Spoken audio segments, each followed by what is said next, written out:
Hi there, welcome to the Halftime Huddle. From what I've seen from the thing, the internet gods and the live gods are going well. So we're going streaming now on all three channels. So welcome.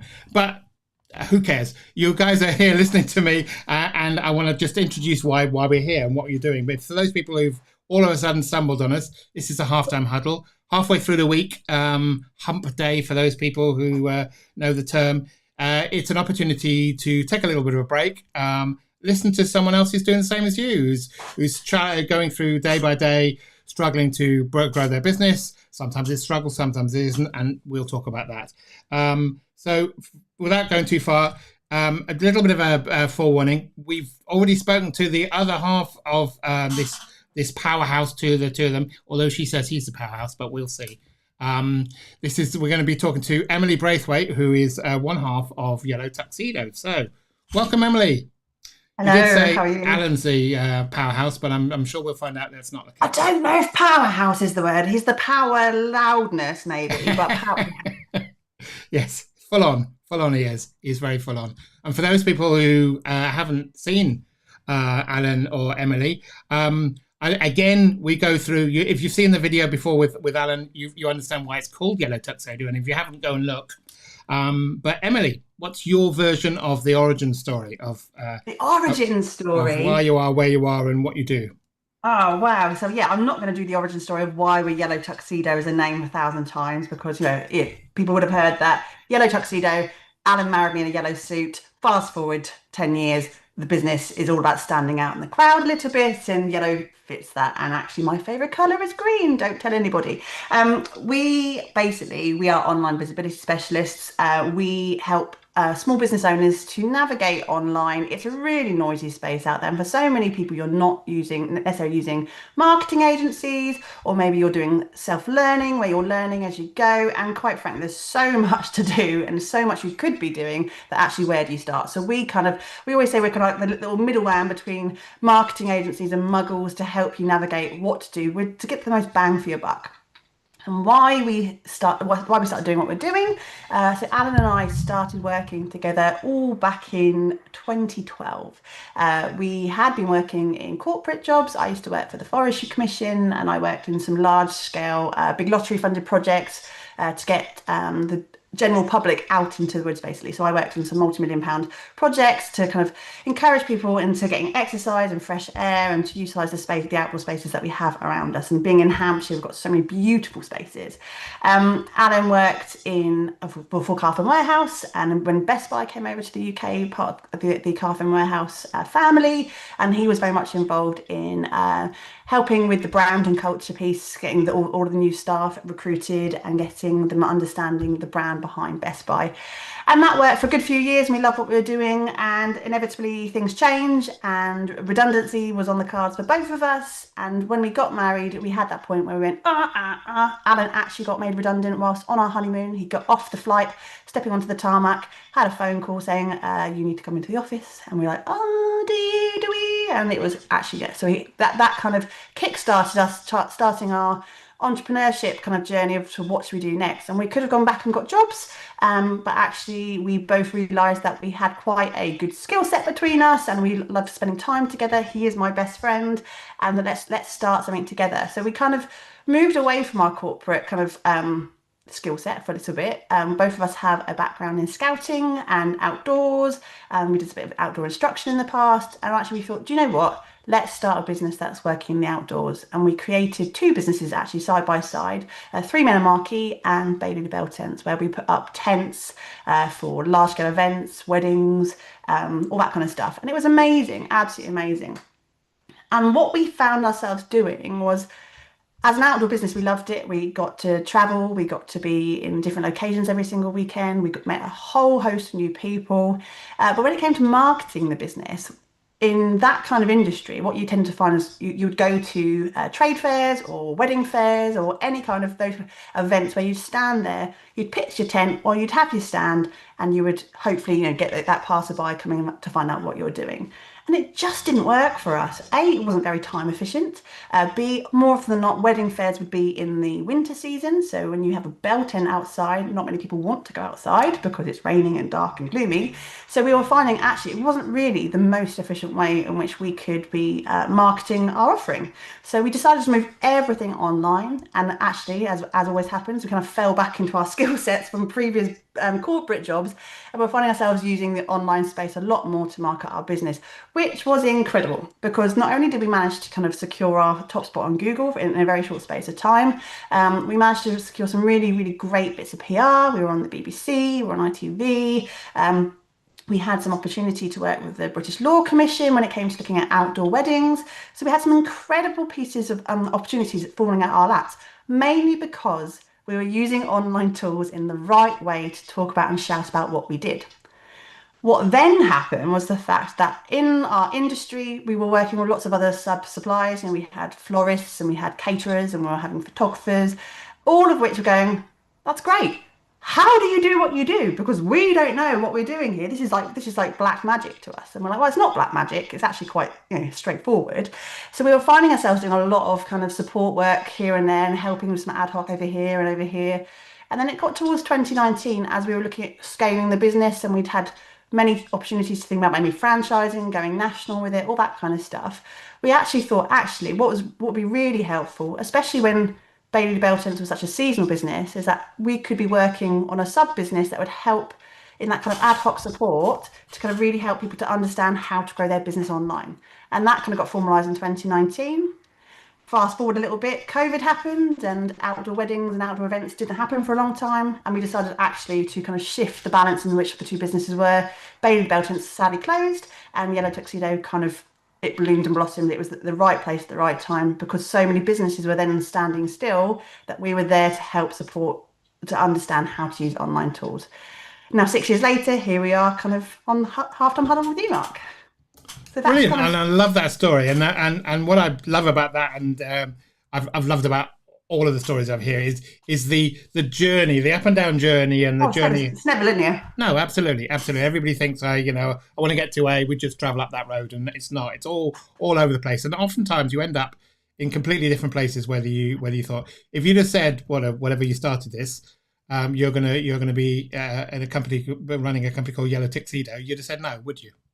Absolutely, and that was not where we, but it was just a series of probably not as unfortunate incidents, but series of things that happened. We never thought about being made redundant. Well, yeah, in 2012, we didn't even think we'd be running our own business, and now I don't think I could ever go into paid employment ever again. That's how it goes, and it's brilliant. And we found our calling, and actually everything from pre-business, and it's the same for most people.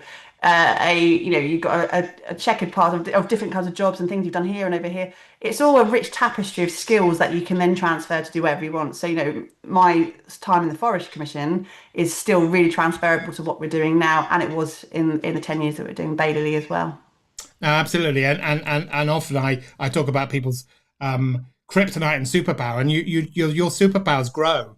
We started in this kind of situation. And you think, well, I've got a thing. I'm good at one thing. I'm good at that. I'll focus on that. But as you grow, your catalogue of superpowers and things that you just grows as you do different things and try different things. Yeah, totally. I think that's quite an interesting thought in terms of how they grow and how they develop, because one of the things that Alan and I, because we are a partnership and we work really, really well together. I mean, it's been this long, we haven't divorced each other, so always a good sign, right? But in terms of when we started Yellow Tuxedo specifically, Alan's got a very analytical brain. He's super on point with his organisation. He likes a spreadsheet. He's had a background in IT. That was his world, and I was more of kind of the creative, kind of just the thinking and the ideas kind of creation, that was me. And actually over the space of the last 6 years, especially with Yellow Tuxedo, we've literally gone here and taken over it. So I'm now the one who will be more analytical, and I will do a lot of the things like Google Analytics and training and stuff like with that, which is more technical. And Alan's now more of the creative thinking, and he's just an incredible powerhouse, if you want to call them powerhouse, but the think tank of stupid ideas that 9 times out of 10, the stupid becomes an incredible idea that we end up running with, and it works out really, really well. So we've both got different skill sets, but we both probably had at some point each other's skill sets, so they complement each other. That's brilliant. I love that. I love that. And also we do have not surprisingly, Is he on? Alan listening, and he says Emily's 100. Yeah. Oh no, you stop. You stop. Indeed, I know. Sweetheart, isn't he? but yeah, no, it is intriguing. And one of the reasons two reasons I wanted to get you on, because I wanted to get you on. I've seen you before, and it's brilliant. But I also wanted to understand, because part of what we do at the Halftime Huddle is to talk about the role, what it's like to run businesses, what it is like to do, what it is to get up every day, get to the middle of the week and everything's gone haywire and gone south, etc. And how do you get on? So talking to other people who do that is what we're here for. But the other thing I'm loving about sort of you and Alan is what is it to run a business as a partnership, as a husband and wife. So I'm loving hearing how you've come to find that your roles are swapping and changing, and you're happy with that. And so how do you find that, and how do you find that and work that out? Brilliant question. So we have always been in a lot of the kind of the conversations we have outly with our clients and on our own sort of marketing and stuff. We've always talked about the fact that it's not work-life balance, it's work-life blend. And inevitably, I live with Alan. He's my husband, parent to my children. He's my business partner. He's my company. He's my best friend. So he's many roles to me all day, every day. It's quite, and you must find the same with you, Mark. But actually, it's the fact that when you think about balancing it and having time to not clock on, everything we do in our work, and we have got to this point, especially with Yellow Tuxedo, I mean, with all of other projects in the past as well, it's a passion of ours, it's our hobby, it's our love, it's something we actually get up wanting to do more of. So the idea of balancing it and going, we're going to clock off now and not talk, you can't do it. We can't, everything happens to be our passion, our love, and what we're doing. So, the conversations do blend. The kids come into it quite a lot. Everything we work around in terms of being able to balance home life, kids, schools, hospital appointments, insert every other thing that happens in life.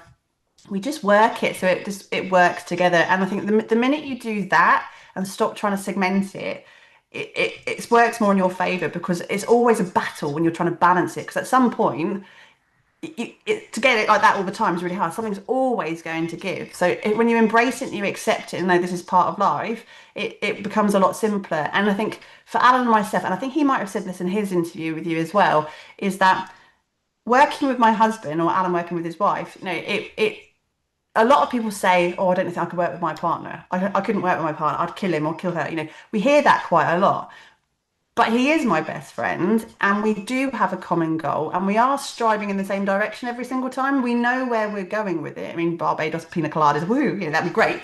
But in the short term, we also know where we're going, and we're trying to live a happy lifestyle with healthy children, to be able to have, the occasions where we can go traveling and do. We know what we're trying to do, but we know where the business is going. Well, to an extent, it's always changing, but we have a generic, like the direction in which we're going.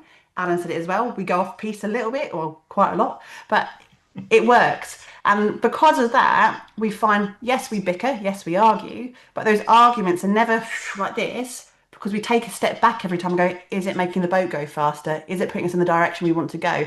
If it's not, back away. Let's go and have a walk. And Alan will go for a walk around the block, or I'll go into the kitchen, and we'll do something, but it works for us. So I think, stop trying to balance, try and blend it, and accept the fact that if you are a small business owner, you're an entrepreneur, and it is your life, the chances are you stopped your corporate job or whatever you were doing previous to that to be able to build it into a life that you want. So stop trying to make it separate. It is who you are. Love that.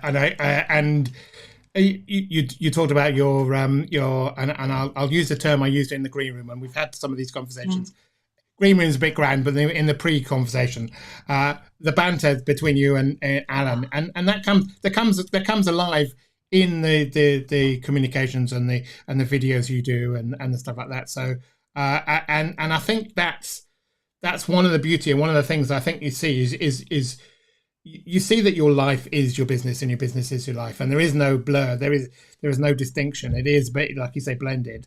And I think that's one of the beauties, and I think it helps when people see other people doing that. They realize that they don't have to segment things. They don't have to have 50% of my life is business, 50% of my life is family, or whatever that is. It's just me. It's my life. Yeah, it's just life. Exactly, it's just life. And I think what you mentioned, the banter, we do bicker and banter quite a lot online, and that's not staged. That is because and I think that's one of my things I try and instill in our clients when we work with our clients, is that for many of us, we are one person or a small team. We're not 25, 30, 50, we're not massive teams. So when you're working with your clients or your customers, you are one-on-one. What they work with, and I said this to you in the green room, one day on these lines, I might just brush my hair. I might brush my hair. I might put some makeup on. I might put a nice outfit on. But the reality is, I don't do that for my clients, because we're doing so much all day, every single day. Camera is my face. Again, if you've seen recently, Alan's got the camera in my face most days, usually before I've had a cup of coffee as well. So embrace it, because the minute you put that facade on, you put a barrier in front of you and your customer, I hate using the word authentic, but you're not being authentic. So stop trying to be something you're not. And if the business is how you are and who you are, and you're passionate about it, showcase who you are about it. And the bickering and the banter between me and Alan is how we are. If you're on a digital circus session ever, you definitely see it. Sorry, guys, but it's just how it is. So yeah, embrace it. No, absolutely. And there's so much. Trying to keep that facade up is so hard work. You miss out on being able to be who you are, and delivering what you need to deliver for the people you're there to support. Yeah, totally. Spending more of your energy trying to be someone who you aren't than you are. Must be exhausting. Yeah. No, absolutely. Yeah, absolutely. Absolutely. I love seeing that, and I love the fact that you don't shy from it in your videos. So, like I said, it gives permission is the wrong word, but it sort of gives people the ability to feel they can relax. They don't have to show themselves as this very well put together person all the time, every time. People like to see how things go and how your business goes, and I'm sure you will say the same. But people like to see behind the scenes. They like to see the rough and ready, the dirty, and muddy boots sort of things. We like to call it. Well, I think Alan probably alluded to it on his interview. Follow the adventure. We're not multimillionaires living in Barbados yet, but we are building our business in plain sight, and we take people on the adventure with us, and they can see that. Because I think it's refreshing when I see other people doing it. When I haven't quite hit the mark, or we haven't quite done it this month, being a bit more raw about it helps other people to go, oh, okay, it's not just me. And I think I struggle quite a lot with marketeers. They're going, this is what you could do, this is it, and it's all perfect. And the whole, the crap about, 10K months and this and that. And I'm like, okay, great. But for the majority of us, we're all finding it's a little bit of a hustle right now. We're finding it a little bit hard. And actually, the fact that campaign didn't quite work for you, or that didn't do that, or that's not working, it's totally okay. And I think us being able to show that makes us more relatable. And actually, we haven't all got the answers. And anyone who says they do have all the answers, I'm like, show me that book. I want that book, please. No, indeed. And do it for me, please, because that's what I like. No, I agree, and I think sort of more power to your elbow in that respect, and I'm glad you said that, because partly if this is one of the, like I said originally when we started this is one of the reasons the Halftime Huddle is here, is to showcase that we're all there on the coalface. We're all doing things the best way we can do things. Sometimes things work for us, sometimes they don't. We talk. I mean, I like to ask people's opinions on tools of the trade, how they get through the week. Not necessarily because that's the gold standard. It's because something you might be able to try, something you might hear on here might be something that might help you get from A to B. And that, so I love the fact that you're doing that and showcasing that through your journey. So again, more power to your elbow. Talking about your journey, you and your videos. I've just been watching your videos for the Funpreneur Week day out. It looks like a monster, monster session. How did that go? I mean, Mark, where were you? Indeed. Where was I? Indeed. I have because there's another couple. There are a couple of places things that I've got on my tick list to do. They always come at really stupid times in my life. There's always something else going on. You talked about how Janine Coombs, who we've had on this Yeah. as well, and how you met at the You Are the Media. That's on my tick list. It's round the corner. It's in Poole, around the corner from where Yeah, I yeah, am. yeah, Still haven't yeah. managed to fight to nail it down.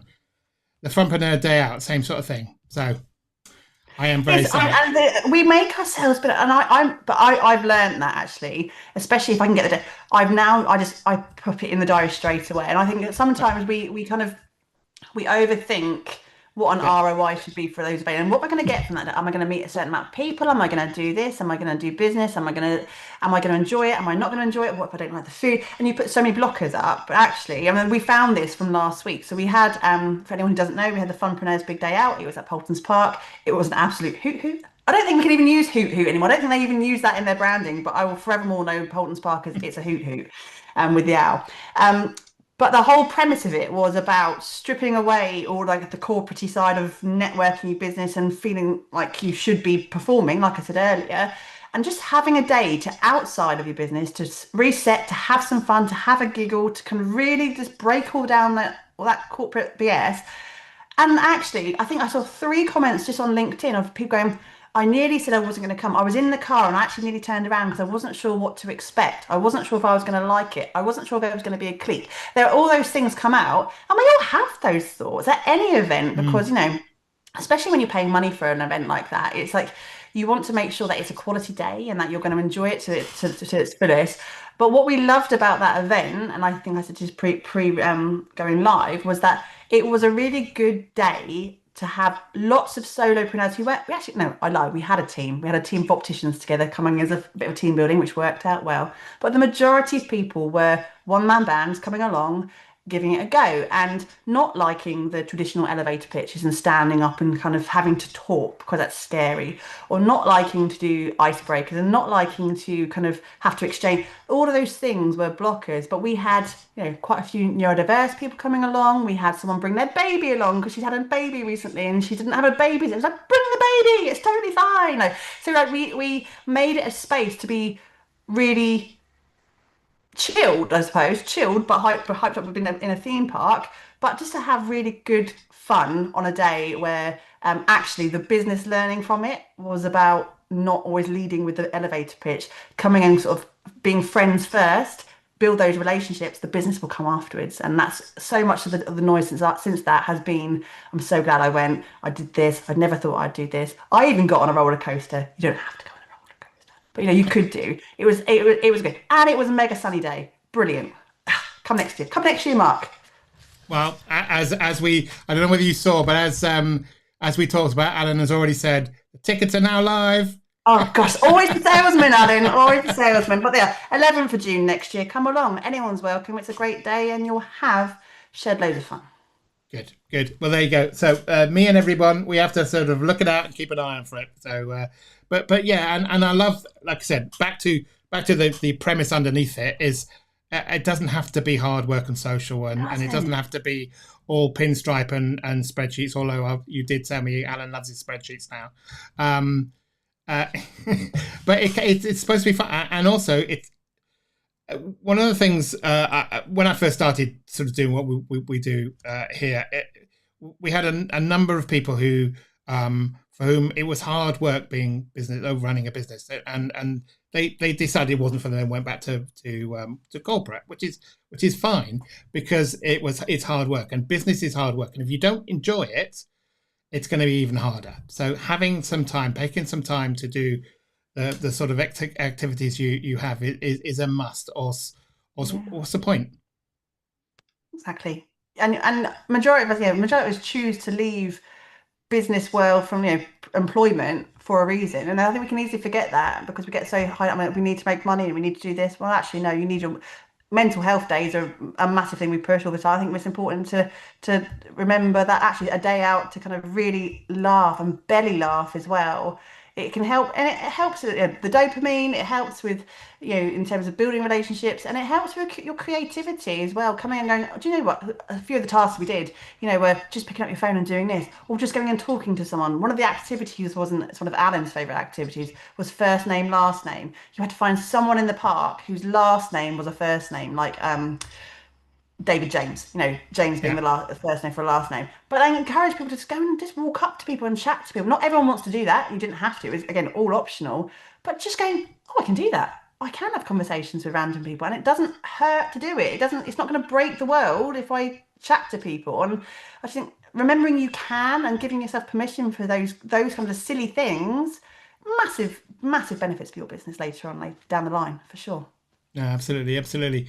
And you're right. There are so many people for whom businesses, they have a passion to do what they're trying to do. They have a passion to deliver the service they need to deliver to whoever they're trying to help and support.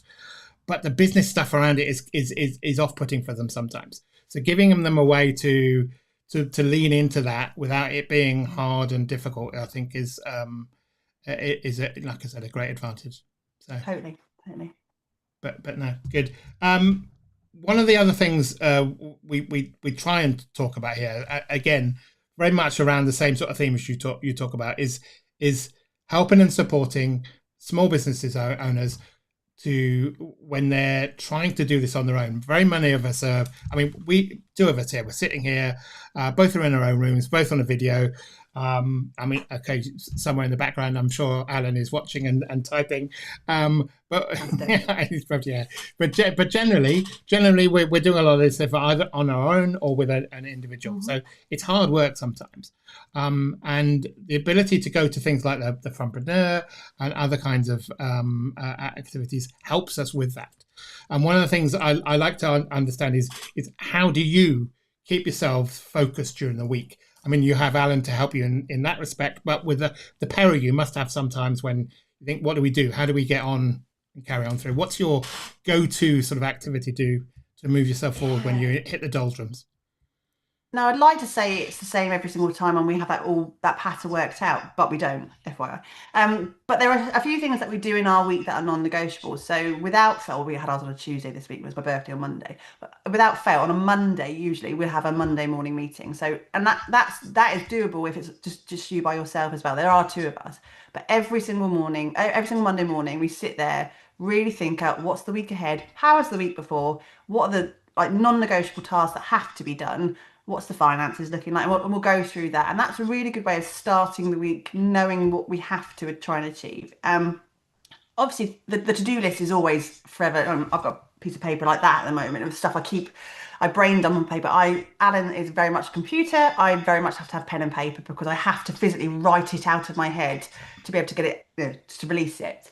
And then the biggest thing that I find we do, and Alan and I do it together, is that sometimes it's okay to leave the premise, especially if you're working at home, right? And a majority of us would be working from a computer at your desk in an office we're at the dining table at the time. But the best time for my creativity and Alan's creativity and to kind of reset if it's getting a bit too much, we jump in the car and we go for a coffee meeting in the car and we'll just drive around the block for 10-15 minutes. This one doesn't have a direction. We will just keep driving, open the windows, get some fresh air, get some vitamin D, and just reset it. And I think having that reset away from the desk, because especially if you are working from home and you are blending your life and you are with the kids potentially or with a carer or doing something, your four walls of your house become all consuming, and that's quite a lot. And I've struggled with that massively over the last few years. I'm not, Alan's obviously, he talked about, he's a big runner. He'll go for miles and he'll go for a 10-mile jog just for the sake of it. And I'm like, that sounds horrendous. But I don't have that release like Alan does. So therefore being able to walk out, things like we will always every single day do the school run together. So we'll do the morning and the afternoon together and we'll walk through the park. And we've got really good at that kind of 9 till 3 block of time for us as parent of 3, to work hard in that 3 but actually stop, reset, go and see the kids, spend some time with them. If we need to pick up in the evening, we will. And I think just having the time to walk away from the desk is super important, and the world will not end if you stop typing on your keyboard. So that's a big thing for me, is accepting when your brain's in a fog, just don't fight it. Don't fight it. Reset later and start again. I love that, and I love the idea of just going for a drive and not problem. Where are you going? Just getting in the car, Oh, or even a walk. If you're not, then you just get out and go for a walk, and just wherever you end up, just for a bit of yeah.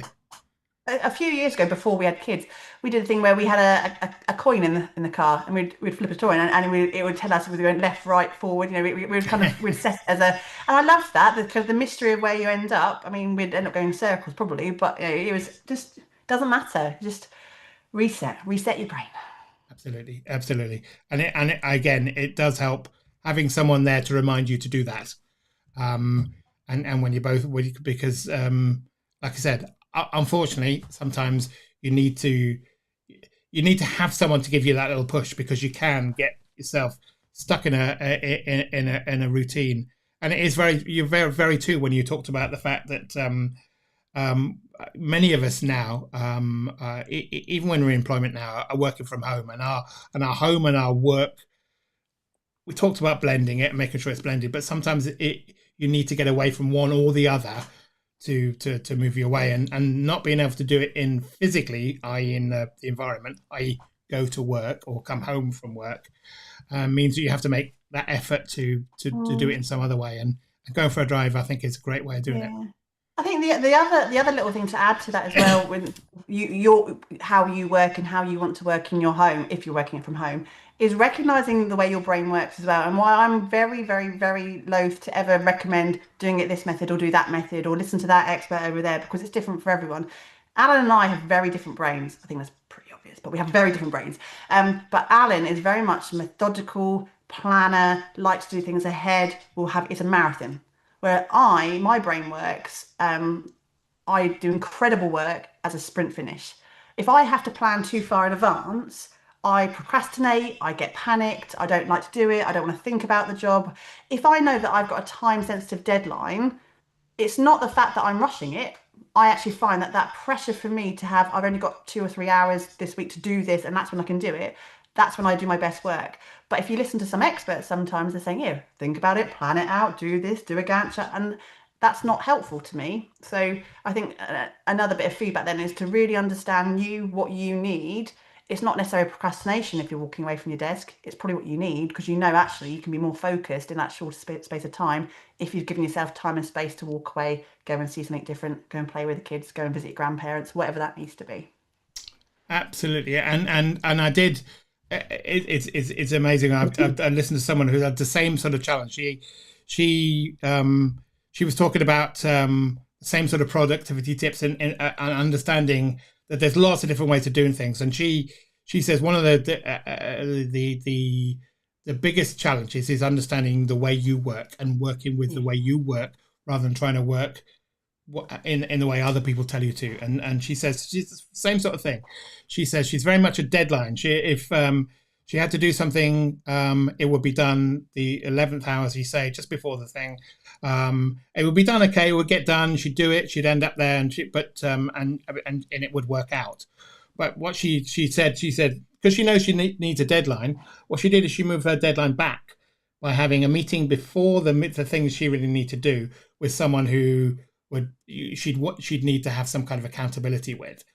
So she met a coach or whoever it was. She'd go and see that coach, and that as part of that she'd have to bring the material she needed for the thing a week later on. So she'd still have that mad rush to get things done, but it would be for the coach 2 weeks before the thing happened. Yeah. So she used very much her own the way her mind works and her body works and her mentality works, to sort of almost trick its way into doing things a little bit less stressful. Well, I'm having flashbacks to my dissertation submission. That was quite stressful. No, absolutely. Yeah, we all do that. We all overnighters, full overnighters, get stuff done, just so you can get it on the desk. My poor mum at the time. She's like, "What? Are you okay?" Yeah, I'm absolutely fine. No, only 10,000 words. Absolutely.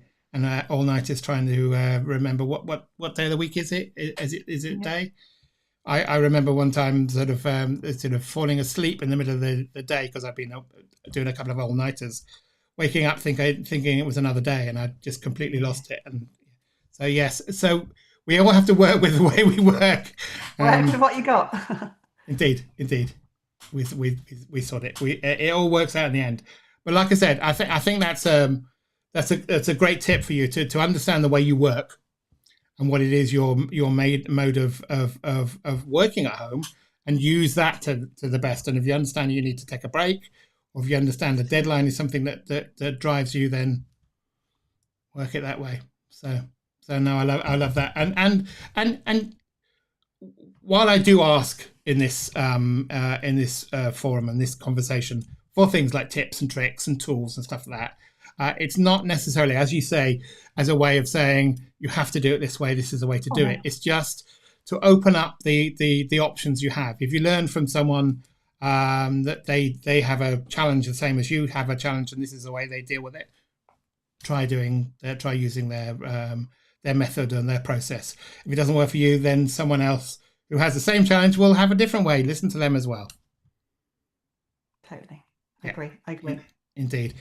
So like I said, that's always one of the questions I ask is, how do you get through the week? But not because I'm looking for the golden.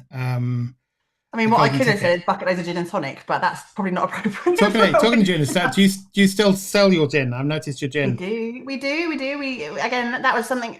Again, not doing what people tell you to do, and us having our own Yellow Tuxedo gin, just a bit of fun. We had a really good collaboration with a local small batch supplier who went, we can do this, we can label it for you, we can do your own flavour. Would you like it? And we went, I like gin. Alan likes gin. It works with our brand, and actually we have it. It's not something we push, but it's something we can bring out the bag if we want to talk about it. And that's, again, all of it in strings to your bow. Just because you're told stay in your lane over here, do what you like. No one can tell you no, so we do. No, and one of the things that people find when they get into their groove when they're running a business is that you can run the business the way you run the business. There is no one telling you you have to do it X way. As long as the business works for you in your life, then it's working. So indeed. Yeah. So more power to your elbow, more power to your gin. So we've Alan's quiet at the moment in the background here. I know he's watching, but he's not enjoying saying anything. The peace. He's not going to say stuff in the background. One of the things I'm also intrigued is you talked about. And this is interesting to me as well, because we've sort of broached it when we talk about living your life sort of a little bit learning in public and learning some of the way you go in public. Mm-hmm. I noticed you bring your children in occasionally. How do they find it being sort of part of the spokespeople for Yellow Tuxedo? How do they? Really hilarious. We have this quite a lot. So we have 3 children. They are 11, 9, 10, and 7, and we literally, Lydia Rose was born, and she was born two and a bit weeks late, so she was very overdue, and we were working at Bailey Belton's at the time, and there was no choice. It was a family business. Grandparents were involved with it as well. All the staff involved in the team were family. So she came along with us. She was strapped in. I was one of those kind of, I'm not a very earthy mother, don't get me wrong, don't have that image of me, but it was no choice. She had to come on. So at 2 weeks old, she was strapped to my tummy, and we were in a field working. So she has only ever really known us in this kind of guise of working, and what that kind of work ethic is. And I think all 3 of our children love it. Lydia Rose in particular, she is a bit of a PR guru. She honestly, she could when it was in the tent world, she would sell our tents for us. She would be going and giving the brides and grooms like tours of the tents, and this is your bed, and she loved it, to the point where you realise in the garden when they're playing and they're doing role play, they're playing photo shoots rather than playing. You're like, oh god, what we created. But they are really on board with it, because they've only ever known us working hard to be able to play hard, to be able to do, and actually what it means, and the value of money and how to make money. Like, I think so many of their friends at school have that traditional working balance with their parents. They may be single parents, or they may have a traditional, daddy works in the city, and this, insert whatever stereotype, right? But they see that and have no concept of they see us all the time. They have both of us all the time. They understand. They never ask, or they do ask things. They're kids at the end of the day, but they're not. I want this. I want that. I want that. They know the problem of we're making money. We have to work to do this, and that's a result. And a result of that is all three of them have got entrepreneurial blood in them. You can see them pricking up. Alan went to not Carfest, Shedfest at Goodwood the other day with two boys, which is one of his favorite. Alex, what's his face, the YouTuber who does cars. They love cars. I don't like cars. But they won he said to Ben, let's see if we can buy a car for £10 and take it to Shedfest. They didn't. They couldn't do it. It was an impossible task at last minute. But they spoke to, in that process of talking online about it, they spoke to one of the key guys who was on stage at Shedfest, got the boys up on stage and they played a game and then they won a prize. And the prize was worth about 200 quid, which they have sold. And they're like, what can we do now? Maybe we can reinvest the money. Maybe we can get the car we want. So they're already having those thought processes at 7 and 9 and on board with it. And I think actually you can't learn that at school.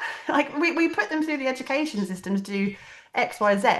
And actually they're getting so much more of a rich tapestry of what you could do and that you could choose this path or you could do this later at a young age. I think it's brilliant. And they've never grumbled about it. Well, they might do to their friends, but not to us. And we always give them the opportunity. They can say no if they don't want to be on camera. They don't have to be, but we're quite comfortable with them doing it because ultimately that's the way the world's going. At some point they will have their businesses and they will have to use these tools. And the fact that they can build their confidence now, things like public speaking and being able to talk on camera when they're doing their English GCSEs and all those kind of things, it's only stuff that's going to help them when they're 15, 16, and they're learning that now at 7, 9, 11. I think it's bloody brilliant, if you ask me. But yeah, they're really absolutely, I agree completely. And one of the things, I mean, I mentioned it beforehand about some of the people who we worked with when we started, who went back into corporate. The fact that they've done some kind of entrepreneurial journey, they understand the business more. So a lot of people go into employment just to do X, Y, Z. They have no understanding of what the business they're working in is doing and why it's doing what it's doing.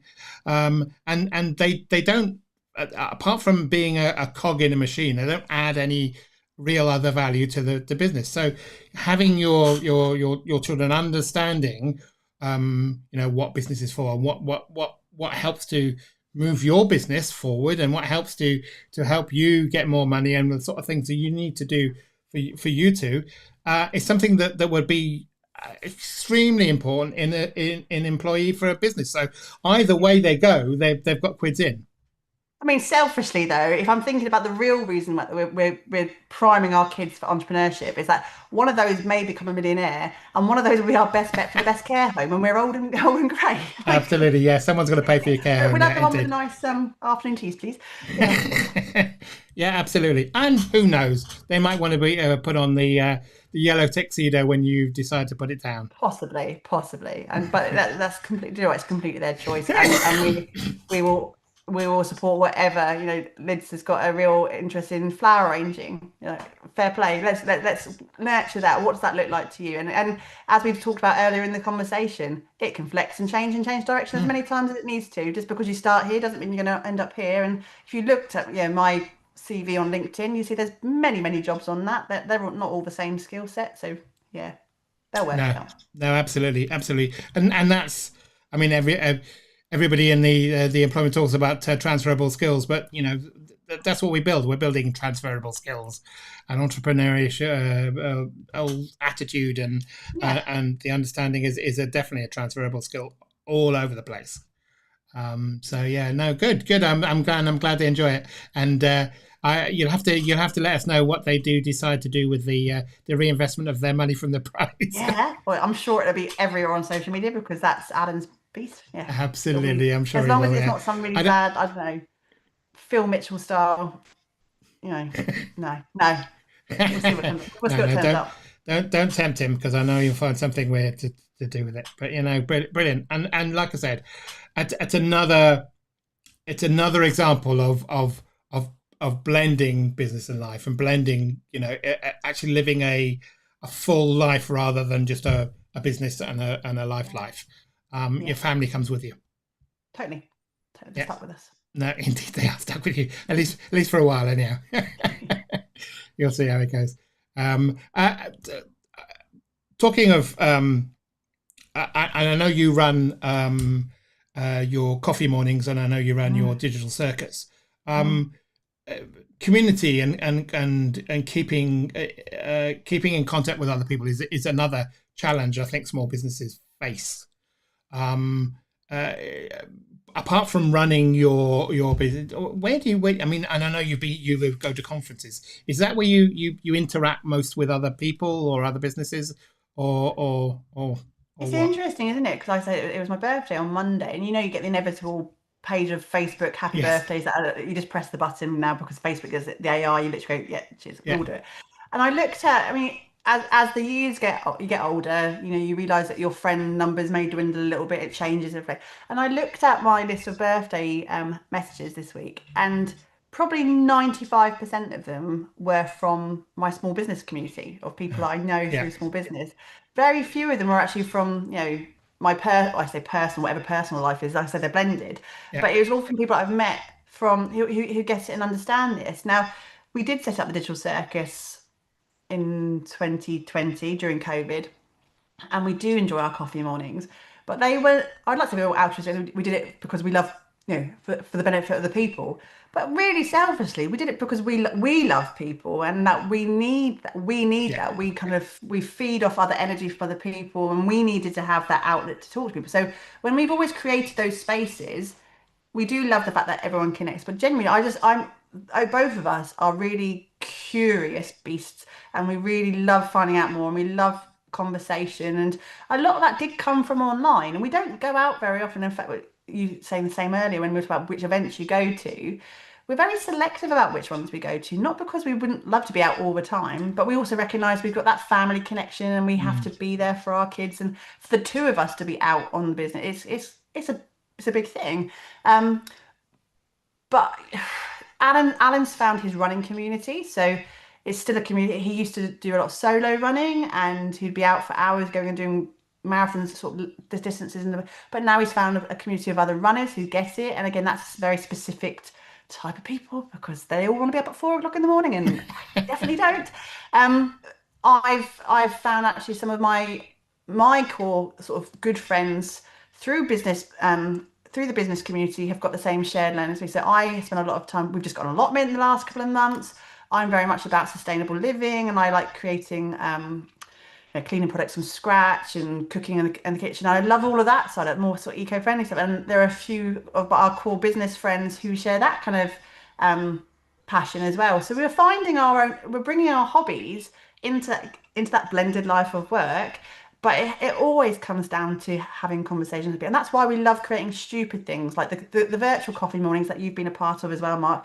There's no business structure to it. Oh God, no, there's not. It's because it really doesn't matter. I think it's just having safe spaces to be able to just let your guard down, talk to people who get it, and small business owners get it. It's a struggle. Sometimes the finances aren't quite linear. We don't get the same amount every single month. Sometimes you have to think about the hard stuff. Sometimes you have to hate the conversation of what should we have for dinner tonight, the worst question on the planet.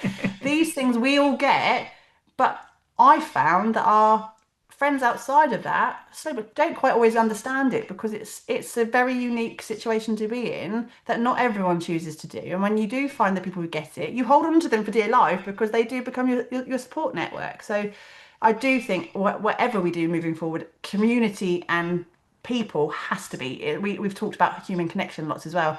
It's at the forefront of everything we do, and it will always be what we do as well. No, yeah, very true. And one of the things, definitely, I say in my working with us is the same sort of thing. It's about finding those people for whom you can show who you are because they know what you're doing. They've been there, they've done that. They understand exactly what you say. They understand the struggle to keep motivated during the week. They understand the struggle to blend their lives. They understand the struggle of needing to, I need to get that post out, whatever that means. I need to do this blog. I need to, whatever. They understand what it means to run a small business, and finding that community, finding that group is, I think, the safe the safety for people. Until you find that, it's a struggle. It's a struggle, and there's even the most, from what I see, even the most insular. I hate to use the word introverted and extroverted, but even the most person who wants to be introverted, until they can find that community, it's a struggle. That community helps them and keeps them going. And there are loads of different ways to do it. Like you say, you've got your digital circus and get my teeth in this morning. But it takes trial and error, though, doesn't it, Mark? Yes, it does take trial and error, and I think just kissing those frogs, isn't it? Yeah, you've got to try those things, and you've got to say, and this is why, again, everyone buy a ticket for next year's Entrepreneur Big Day Out. But if you don't knock it till you tried it, and not every space is going to be for you. And I know for a fact which spaces I will go into and literally need to go and sleep for eternity afterwards, because they are, they energy suck me, and I find them quite droll. And then I don't always, but you're told to do this, so therefore we go and do this, and we tick that box. And actually, there's so many spaces, and not just that. I mean, you're always welcome in our space for sure, but there are other groups. You mentioned You Are the Media as well. They are really nice, light, friendly, like the family spaces, almost like family spaces. They exist everywhere. So just go and find those people and hold on to them for dear life. That's the best thing you can do, because no one needs to be doing this alone. No one needs to do it alone. There's no point. There's no point. If you're doing it alone, go back and get your job. Go back and work at Tesco's. Go and do something. Because otherwise you're literally just doing it to pay your mortgage, eat your dinner, go to sleep, rinse and repeat. And that's just dull and sad. Indeed. You've been told out there. Do it. Go and find someone. Guys. Don't do it on your own. Don't do it on your own. Or come and find out. We'll look after you. Completely. Absolutely. 100%. You don't need to do it on. And it's the same thing for lots of things. It's the benefits of having those sort of support people around you just exponentially expand and grow around. You don't have to, if you've got people around you like that kind of stuff, trying to do those strange things, those difficult things we all do as a business, is easier because you've got someone who you can go and talk to afterwards if it didn't work out the way you expect it to work out.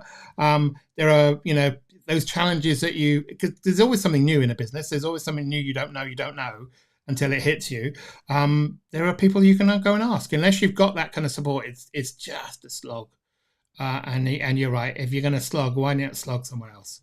Slog where you're definitely going to get the money. Indeed. Yeah, absolutely. So we talked also, and like I said, this is one of my favorite parts of this, because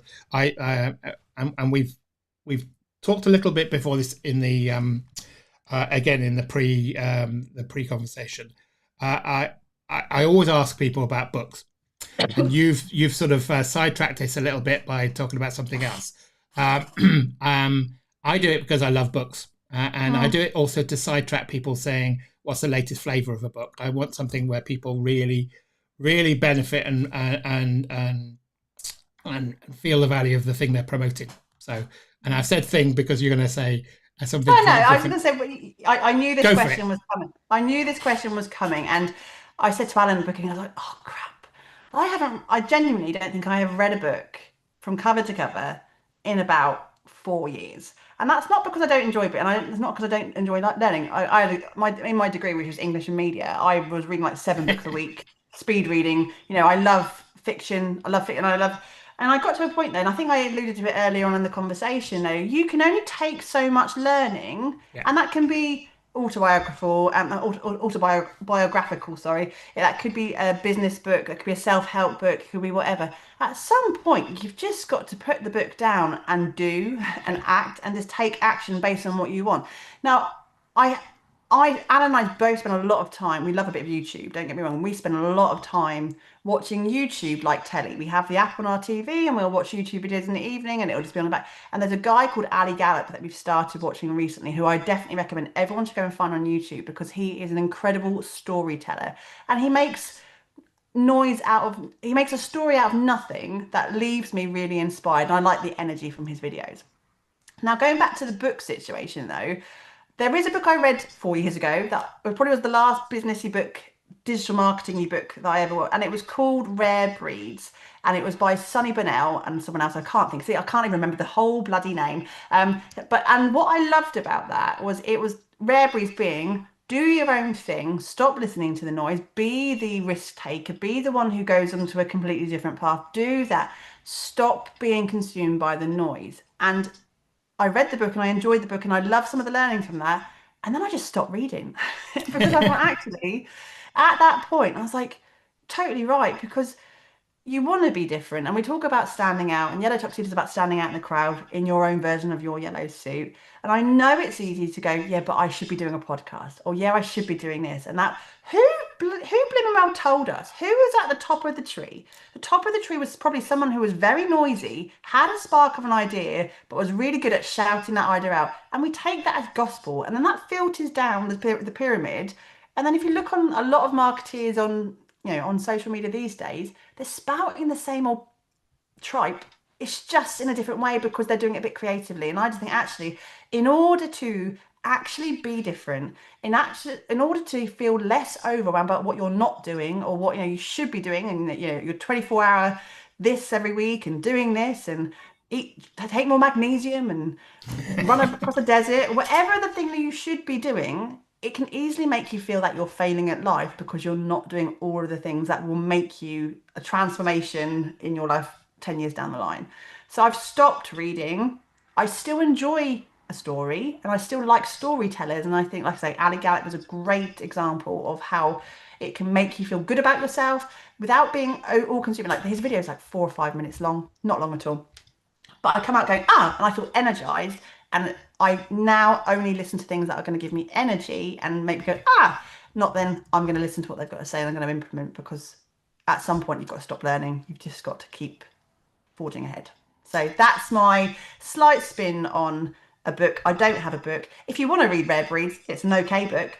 I read it, but no, I haven't got an up-to-date modern version of what I've been reading recently, Mark. Sorry. Which is...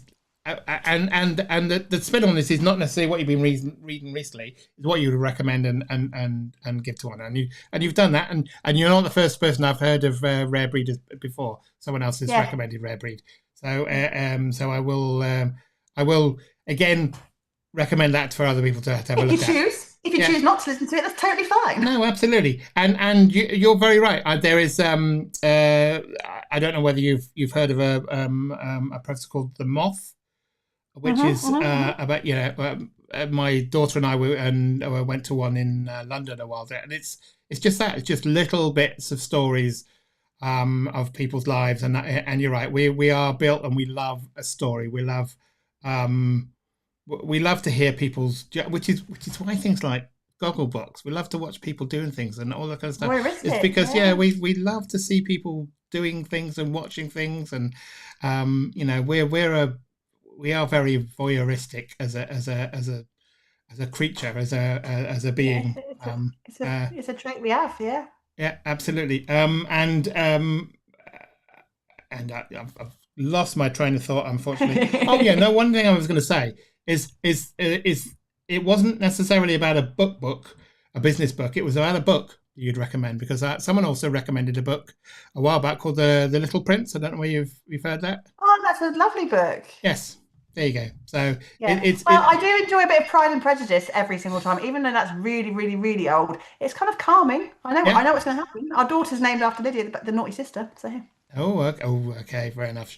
Is she living up to that or not? Or don't have to tell me. She's not a naughty girl, but she's very independent spirit. There you go. Well, which is good. Independence is needed. We need to be independent. Brilliant. I love having this conversation, and it's been brilliant to see the two of you separate, which is good. And I love the fact that Alan's still there, although he hasn't said anything for a while. He's been very quiet. There you go. He has been very quiet. I'm getting into our new workshop live. Okay, whatever that was. Oh, okay. Well done. I'm working hard. Is he working hard in the background? Good. Well done, Alan. Carry on slogging away. But it's been lovely talking to you. Maybe one of these days we'll have you both on. There you go. Don't do that. Oh my goodness, you never get us off the call. Three bites of the cherry. But it's been lovely talking to you. I'll say it again because I've said it to where's the best place to find about you? I would imagine it's the same place that you find all about Alan, the Yellow Tuxedo, but let me know. Oh, there you go. Everywhere at Yellow Tuxedo. We are on our website, yellowtuxedo.co.uk, Instagram, TikTok, Facebook, LinkedIn at Yellow Tuxedo. But come and say hello wherever you are, wherever you want to hang out. We will come and say hi. And as Alan has already said a number of times, tickets for Emily's fabulous. Yes, indeed. Tickets. Oh, hurry up and buy. They've only got 12 months. Yeah, hurry up. He's just multitasking, apparently, he's just said. So lovely to speak to you. And hopefully more power to you, Albo. And I will look at my diary for the 11th of June, 2026. So lovely to speak to you. Lovely to speak. Thanks very much, Mark. Thank you for listening to us. The Halftime Huddle comes every Wednesday. As you've heard, it's wonderful conversations with wonderful people. I'm sure you're out there listening. You're a wonderful person too. I'd love to have you come on and have a conversation. So if you'd love to come and talk about your business, do please come along. Do please say hi. And let's hope the next week for you, the next half of this week is the best half for you. And we'll see you soon.